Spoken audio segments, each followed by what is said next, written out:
మత్తయి సువార్త 13వ అధ్యాయం, మత్తయి సువార్త 13వ అధ్యాయం 22వ వచనం. ముండ్ల పొదలలో విత్తబడిన వాడు వాక్యము విని అహిక విచారములను, ధనమోసమును, ఆ వాక్యమును అణిచివేయును గనుక వాడు నిష్ఫలుడు ఆగును.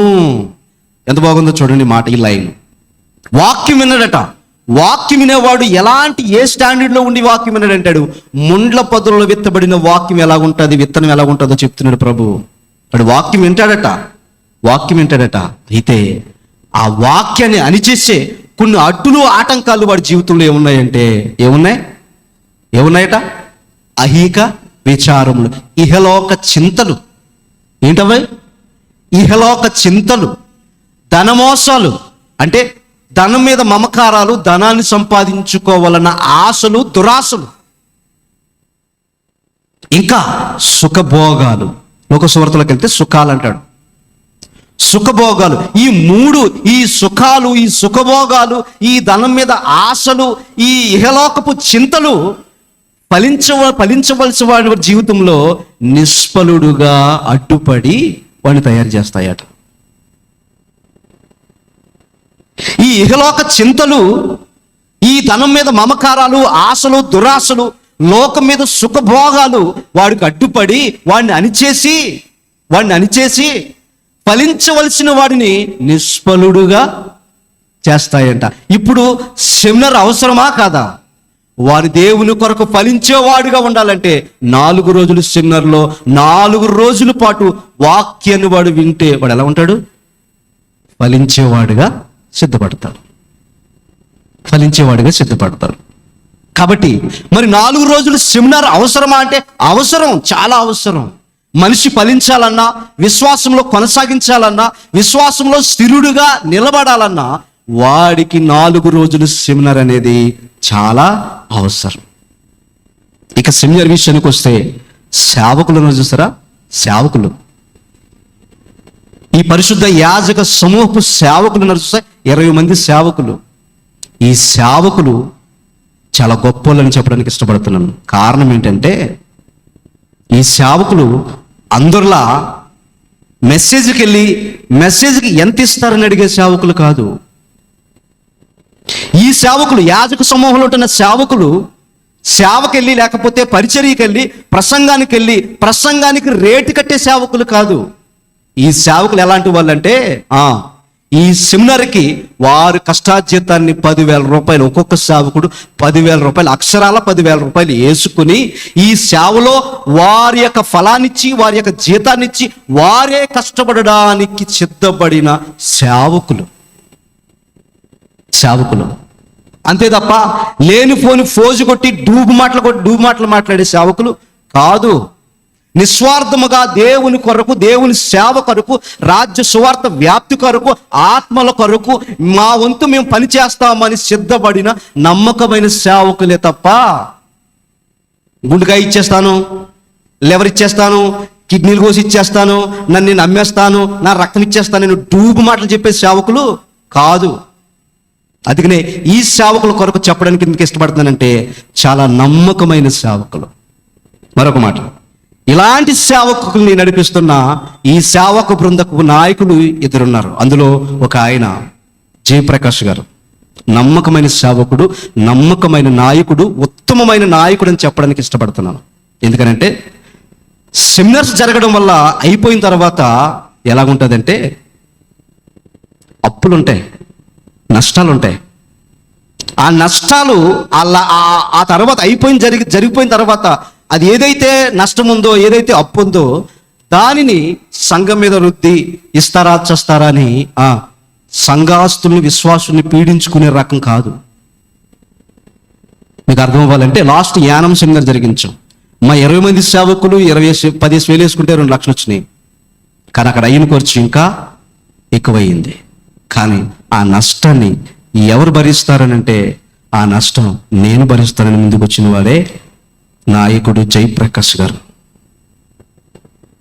ఆ నష్టాన్ని అది ఏమైనా నేను చూసుకుంటాను, మన కార్యం బాగా జరిగింది, వెళ్ళండి నేను చూసుకుంటాను అని ఆయన సంఘాలు ఆ నష్టాన్ని భరించి వారు ఓర్చుకుని వారు దాన్ని తీర్చుకున్నారు. అంతే తప్ప నాకు నష్టం వచ్చింది, ఇస్తారా చేస్తారా, ఎంత ఇస్తారు, ఎలా ఇస్తారు, ఎవరెవరు ఇస్తారని సంఘస్థుల్ని విశ్వాసుల్ని పీడించుకునే రకం చేసిన వాడు నాయకుడు కాదు. సెమినార్ జరిగిస్తే లాభం వస్తుందని, సెమినార్ జరిగిస్తే ఏవో డబ్బులు మనం వస్తాయని చేసేవాడు నాయకుడు కాదు. నాయకుడు అనేవాడు ఎలా ఉండాలంటే అప్పైనా భారమైనా భరించేవాడుగా ఉండాలి తప్ప, ముందుండి నడిపించేవాడుగా ఉండాలి తప్ప, విశ్వాసుల మీద నిందలేసి, విశ్వాసుల మీద మచ్చలు మోపి, విశ్వాసుల మీద నేరాలు మోపి వారిని మరింత లోకంలోనికి కూర్చేసేవాడు కాదు నాయకుడు అంటే. ఎంత తప్పైనా నేను చూసుకుంటాను, దేవుని కార్యం జరిగింది, అది మనకు కావాలని చెప్పేవాడే నాయకుడు. అలాంటి నాయకుడు జయప్రకాష్ గారు ఉత్తమమైన నాయకుడు అండి, మంచి మెసెంజర్ అండి, మంచిగా సేవకులు నడిపించే మంచి కుటుంబం, మంచి సంఘాలు ఆయన దగ్గర ఉన్నాయండి. అందుకే నేను చెప్పడానికి ఇష్టపడుతున్నాను. సెమినార్లు జరిగించి లాభాన్ని పొంది ఆస్తులు కోడేసుకోవడానికి కాదు, ఎంత మాత్రం కాదు. మరొక మాట చెప్పి నేను ముందుకెళ్తాను. చిన్నగారు తెలుసు, పెద్ద, మన సంఘానికి, కాపరి సంఘానికి పెద్ద. ఆయన విషయంలో ఇదే చర్చిలో ఇదే వేదిక మీద ఒక ప్రసంగం చేస్తే ఆ ప్రసంగానికి కొంతమంది కామెంట్లు పెడితే బుద్ధి లేని పెద్ద అని ఆ కామెంట్లు చదువుకుని చాలా మంది నవ్వుకుని మనసులో సంతోషించిన వారు చాలా మంది ఉన్నారు. చాలా మంది ఆయన పెద్దరికాన్ని కాదనుకుని వద్దనుకున్న వారు చాలా మంది ఉన్నారు. ఆ విషయం నాకు తెలుసు. కానీ ఒక విషయం చెప్పనా, 20 మంది సేవకులు, పరిశుద్ధ యాజక సమూహం సేవకులు, 20 మంది సేవకులు మాకు ఈయనే పెద్దగా మాకు కావాలని నిర్ణయించుకుని నియమించుకున్నారు. అది ఇక్కడ కొంతమంది కావలసిన వారు సొంత వారు వద్దనుకున్నారు, బయట వారు మాకు ఈయనే పెద్దగా కావాలని ఈ కార్యక్రమాలకి యాజక సమూహపు సంస్థకి ఆయన పెద్దగా నియమించుకున్నారు. ఇంట్లో వాళ్ళకి విలువ తెలియలేదు, బయట వారికి ఈ సంఘ పెద్ద అయిన చిన్న గారు విలువ అర్థమైంది. నిజమేనండి, బయట వారికి అర్థం కాదు, బయట వారికి క్షమించండి, ఇంట్లో వారికి అర్థం కాదు, బయట వారికే అర్థమవుతుంది. అర్థమయ్యే సమయానికి అర్థం అవ్వాల్సిన వ్యక్తి దూరంగా ఉంటాడు. అది బాగా అర్థం చేసుకోండి. ఇకపోతే ఈ 4 రోజులు సెమినార్ అనేది ఎలాంటిదని మీరు అనుకుంటున్నారంటే, ఎందరో క్రీస్తులో, ఎందరో వాక్యంలో బలపడడానికి సిద్ధపడుతున్నప్పుడు,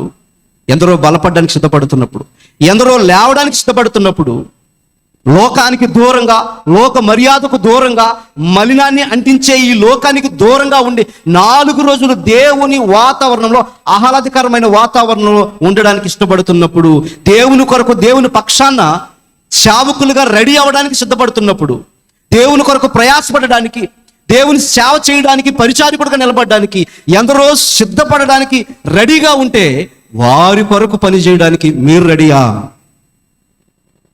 అని అడుగుతున్నాను. దేవుని కొరకు నలుగురు లెగుస్తున్నారంటే, దేవుని సేవ కొరకు నలుగురు నిలబడుతున్నారంటే, వారు నిలబడడానికి మీరు రెడీయా పని చేయడానికి అని అడుగుతున్నాను. మీరు రెడీ అయితే నిర్ణయించుకోండి, సిద్ధపడండి. 4 రోజుల కార్యక్రమానికి ఆహ్లాదకరమైన వాతావరణాన్ని అందించడానికి ఈ 4 రోజులు నేను ఎక్కడికి వెళ్ళకుండా, ఎవరితోనూ సంబంధాలు పెట్టుకోకుండా 4 రోజులు సెమినార్ కోసము అనేకులకు వాక్యాన్ని అందించే పనిలో ఉంటానని మీలో ఎవరు రెడీ అవుతున్నారు, ఎవరు నిర్ణయించుకున్నారో నిర్ణయం మీదే. ఆలోచన చేయండి. ఇంకో విషయం చెప్తున్నాను, ఈ రోజుకి చెప్తున్నాను, సంఘం నుండి కానీ, సంఘ విశ్వాసం నుండి కానీ, నా అవసరం నిమిత్తము, నా కుటుంబ అవసరం నిమిత్తము, నా కుటుంబ హెల్త్ ప్రాబ్లం విశేష కోసం కానీ ఎవరి దగ్గరైనా రూపాయి అడిగానా, అప్పు తీసుకున్నానా? లేదు. నా అవసరం నేనే చూసుకున్నాను. కానీ ఇప్పటికీ నేరుగా మీ అందరితో మాట్లాడుతున్నాను. ఏమనంటే, ఈ 4 రోజులు సెమినార్ జరిగించడానికి మీరెంతో నాకు కావాలి, మీ ధన సహాయం నాకు కావాలి. ఇవ్వండి అని ఈ రోజే మిమ్మల్ని అడుగుతున్నాను. ఈ 4 రోజులు సెమినార్ కొరకు, దేవుని కార్యం కొరకు అడుగుతున్నాను, సత్కార్యం కొరకు అడుగుతున్నాను, సత్క్రియల కొరకు అడుగుతున్నాను. ఉద్యోగం చేసేవారు జీతం ఇవ్వండి, వ్యాపారం చేసేవారు మీ లాభాన్ని ఇవ్వండి, కూలి పని చేసుకునేవారు మీకు తోచింది, మీకు ప్రేరేపించబడింది ఈ దేవుని కార్యం కొరకు ఇవ్వండి. నా అవసరాల కొరకు కాదు, నా కుటుంబ అవసరాల కొరకు కాదు, ఏ మాత్రం కూడా నేను ఎప్పుడు ఎవరి దగ్గర రూపాయి అడగలేదు. సేవ కొరకు అడుగుతున్నాను, 4 రోజులు సెమినార్ కొరకు అడుగుతున్నాను. చక్కని ఏర్పాట్లతో, చక్కని భోజనాలతో, చక్కని పబ్లిసిటీతో దేవుని వాక్యాన్ని వినిపించి సెమినార్గా మనం జరిగించాలంటే మీరంతా రావాలి. జాగ్రత్త, సిద్ధపడండి, రెడీ అవ్వండి, నిర్ణయం తీసుకోండి. దేవుని కొరకు ప్రయాసపడడానికి సిద్ధపడండి, ప్రతిఫలం పొందండి.